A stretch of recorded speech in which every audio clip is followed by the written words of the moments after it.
Hello hi friends, welcome to food Krish Hyderabad special. అందరు ఎలా ఉన్నారు? బాగున్నారా? నేనైతే సూపర్గా ఉన్నాను. ఏంటి ఏం తింటుంది తనే తింటుంది, రెసిపీ ఏంటో చెప్పట్లేదు, ఏం తింటుంది అని అనుకుంటున్నారా? అందరికి ఎంతో ఫేవరెట్ అయిన రెసిపీ ఇప్పుడైతే చూపించేస్తాను. మ్యాంగోస్ చూడగానే ఆల్మోస్ట్ అందరికీ అర్థమైపోయి ఉంటుంది నేను ఏం తింటున్నా అనేసి. అయితే ఈరోజైతే నేను మార్కెట్కి అనేది అయితే వెళ్ళాను. మార్కెట్కి వెళ్ళంగానే మ్యాంగోస్ కనిపించినాయి. మా హస్బెండ్ అయితే ఆ మ్యాంగోస్ చూడగానే నాకైతే ఈరోజు compulsory mango juice and puri కావాలి వేడిగా అని అడిగారు. అలాగే మా పిల్లలకు కూడా చాలా ఇష్టం అని అయితే నేనైతే 3 kgs మ్యాంగోస్ అయితే తీసుకున్నాను. మంచిగా వాష్ చేసి పక్కన పెట్టేశాను. ఇప్పుడు ఇవన్నీ కూడా నేను జ్యూస్ చేస్తున్నాను. మ్యాంగోస్ అంటే ఎవరికి ఇష్టం ఉండదు చెప్పండి ఫ్రెండ్స్, అందరికీ ఇష్టం కదా. నాకైతే మ్యాంగో అంటే మీరు ఎన్ని వెరైటీస్ చేసినా తింటాను, అంత ఇష్టం అన్నట్టు.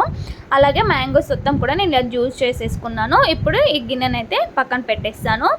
ఫస్టే మ్యాంగో జ్యూస్ చేసుకోవాలి. పూరీలు చేసిన తర్వాత మాత్రం మ్యాంగో జ్యూస్ చేయొద్దు, ఎందుకంటే మనకి తినేటప్పుడు అంత బాగుండదు. మ్యాంగోస్ జ్యూస్ ఏంటంటే ఫస్ట్ చేసుకుంటే పూరీలు చల్లగా ఉండవు, వేడిగా ఉంటాయని. ఇప్పుడైతే నేను ఆల్రెడీ పూరీలు అయితే ఫస్టే మనం రెడీ చేసుకొని ప్లేట్లో పెట్టుకున్నాం కదా, వెంటనే ఇట్లా కాల్చేస్తున్నాను. ఇప్పుడు ఈ కాల్చిన పూరి మంచిగా వేడిగా మనం పక్కన పెట్టేసుకొని మ్యాంగో జ్యూస్ తీసుకొని చిన్న బౌల్లో మ్యాంగో జ్యూస్ వేసుకుంటున్నా. అలాగే ఇప్పుడు ఇంకో ప్లేట్లో అయితే పూరీలు కూడా పక్కన పెట్టేసుకుంటున్నా. ఇప్పుడు ఈ రెండు కాంబినేషన్లో మనం తింటూ ఉంటే ఏమైనా బాగుంటుందా? నేనైతే నిజంగా చెప్తున్నా, ఫుల్గా ఎంజాయ్ చేశాను.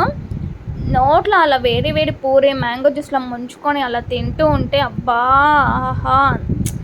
దాని తర్వాత అది నోట్లో ఉన్నప్పుడు ఒక స్పూన్తో మనం మ్యాంగో జ్యూస్ తీసుకొని అలా నోట్లో తాగుతూ ఉంటే ఏమైనా ఉందా, ఆహా చాలా బాబు ఈ జన్మకి అనిపిస్తుంది, అంత సూపర్గా ఉంటుంది.